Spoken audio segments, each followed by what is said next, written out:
On this episode of Travels with Bill, we're in Regina, Saskatchewan at the Value Mall. We're going to see why you should visit the Centennial Market. We'll find more antiques and collectibles than you can imagine, and we'll learn the history of this building, how it got to be here, and what was here before.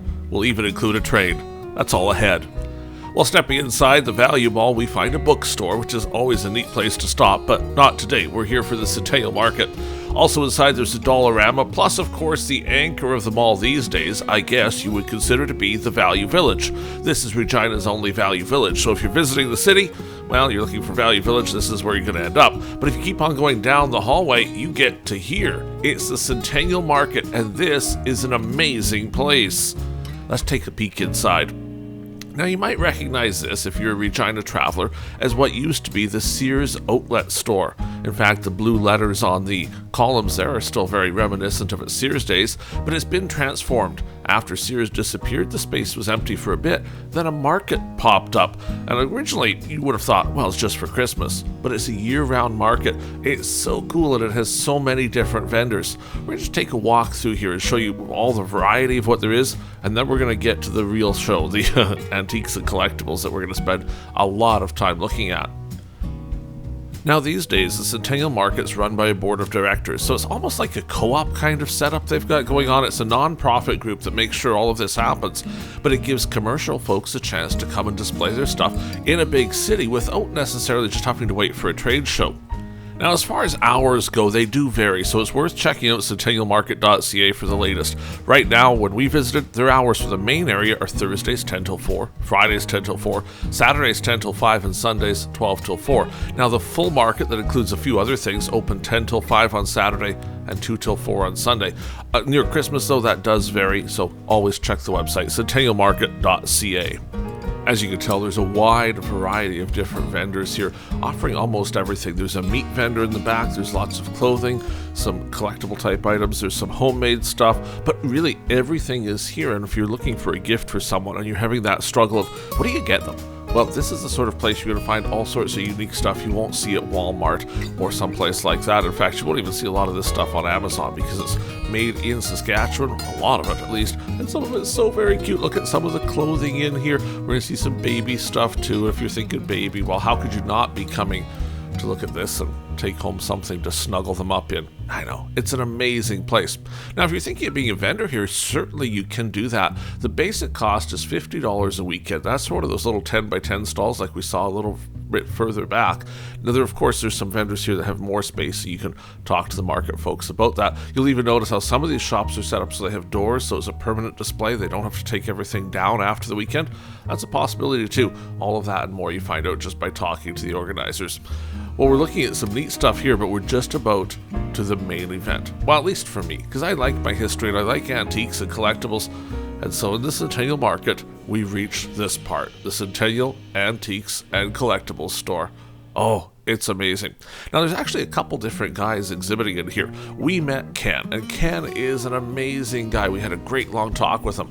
And the area is sort of split up into two. You may not tell it just walking through, but you'll notice some of the price tags change a little bit. So Ken's more the front area. He's got the toys. This section we're in right now is all Ken as well, and it's some amazing stuff in here. Now, Ken is 80. You might not find that easy to believe when you see him, because he certainly looks and acts a lot younger than that, but he's been at this for a while, and boy, he's having fun. Him and his wife work at it together. Now, he's more the guy that comes into the store and watches everything. Oh my, look at the typewriters. You've got to tell me, you remember somebody having a typewriter like that, right? It wasn't that long ago. I remember typing on one of those when I was a kid. Well, here it is in the antique store. Guess that dates us all a little bit, doesn't it? There's almost everything you can imagine here, because it's not just antiques, it's also collectibles. So if you see something you think, well, wait a minute, I still have that at home, why not just think about it more as a collectible, and you don't have to admit your house is full of antiques? Oh, those are cute ducks. It's got the thermometer there as well. Oh, here's the birds. Now, I have seen those. I'm not going to admit where I've seen those. Must be a collectible. Couldn't possibly be an antique. But I don't know, when you get to a certain age, like maybe me, you start walking through, you start thinking, gee, I've seen so much of this stuff, and it brings back memories. So even if you're not in a buying mood, certainly coming through and looking at it all, I guarantee you'll see some stuff here that you think, oh, I remember that from, and it'll bring back that memory. And oh, it's so special, isn't it, to have those happy memories? They even have a big Elvis collection on the go here, so in case you're desperate into Elvis, well, you can check that out as well. So this is sort of the main area of the antiques thing. We're just going to walk through here and show you some of the stuff because I know a lot of you just want to see what's there. The best way is to go to the Centennial Market and check it out. Of course, if you can't make it in, the video is probably the second best, I suppose. It's likely worth the trip to Regina just to see this place. And by no means is it the only antique place. In fact, there's another one in the mall. We're looking at this one today, but if you're coming for antiques and collectibles, there's 3 or 4 really good spots in Regina you could check out. So it's worth taking a weekend and dropping by to see them all. And you never know what you're going to go home with.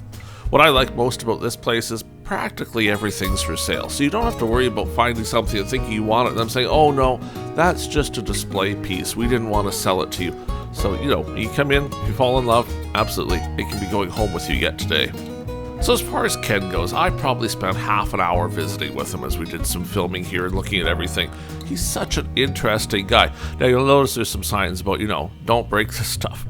Can you imagine? Of course he doesn't want this stuff broken, but people tend to poke at things they shouldn't poke at.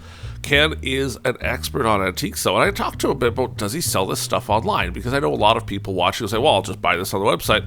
Well, no, you won't, because Ken doesn't sell online. He just sells here at the store.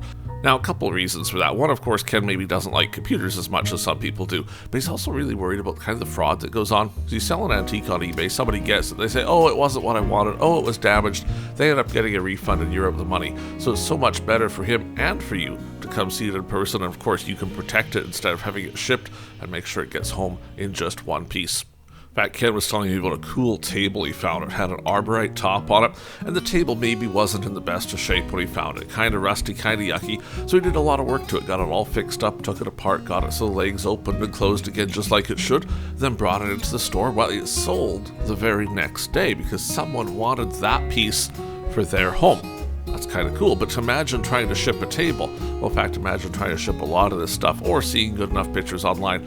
Seriously, you need to come in person and take a look at the whole place. Now, there's a good chance at home you have a $2 bill saved, maybe a $1 bill, maybe you have some of the older currency too. Well, they have that here. These ones are in immaculate condition, though. If you're looking for old currency, well, Ken can certainly help you out with that. Look at all the different ones. Aren't they so cool? And different coins too. You'll note on the side there, he also buys some items, so you can check that out. There's even Lego in the antiques and collectibles section. That's kind of cool. In behind here is kind of the toy part. We're going to go through that because to me, antique toys are one of the best things. Well, it's right up there with antique telephones. And don't worry, there is still a train coming in this video, and it's worth seeing because it's a very, very unique one. Now, I suppose one thing that's true about collectibles is to each their own, right? Some people will love certain things more than others. That's why you have to have such a wide variety. There's Slinky Dog from Toy Story. Well, he's snuggled in right here with some older toys, some newer toys. Oh, and here's a license plate collection too, if you're thinking Saskatchewan license plates are for you. So there's the really good ones, shrink wrapped here. There's some other ones with some scratches on them and stuff too. You kind of set the value of what you want, if you want a pristine plate or if you want one from a little bit before. More Rough Riders merchandise. Now, I have to admit, I didn't see any Blue Bomber stuff here, but I'll forgive them because we are in Regina, home of the Rough Riders.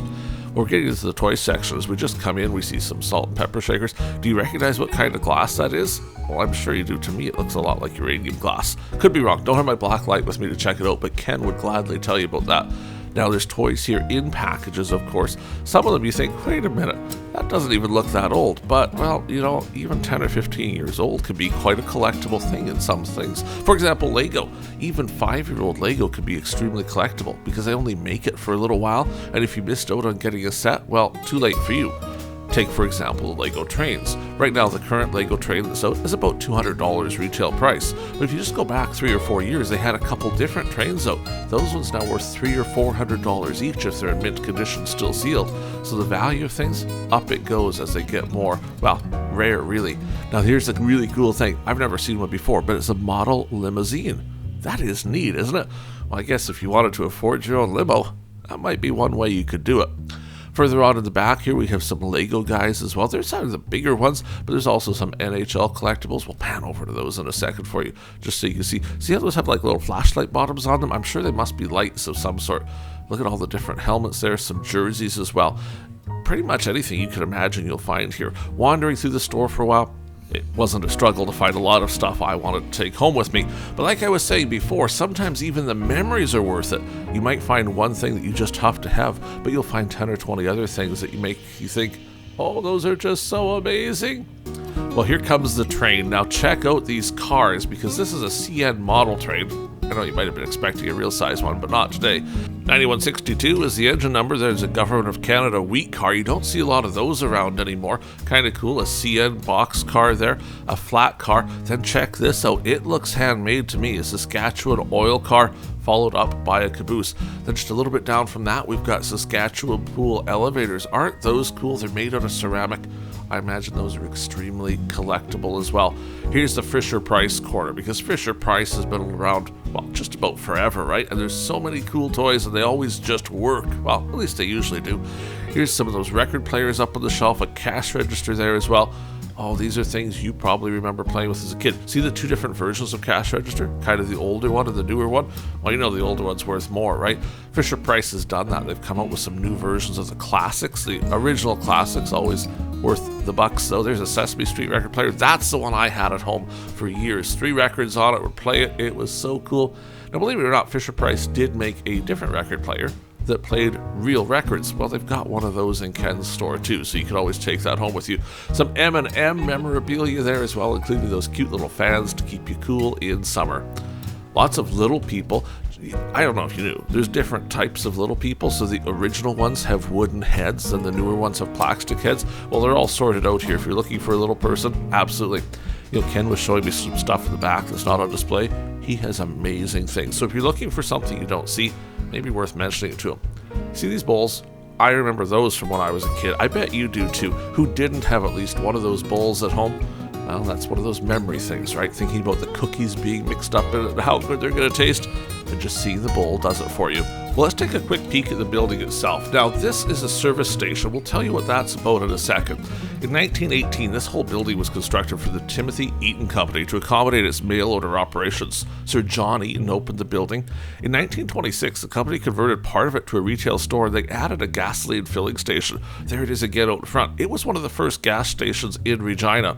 In 1967, they added on this piece we're in right now and called it the Dominion Mall, the Eaton Dominion Mall. Eaton's remained here until 1981 and eventually closed downtown in 2001.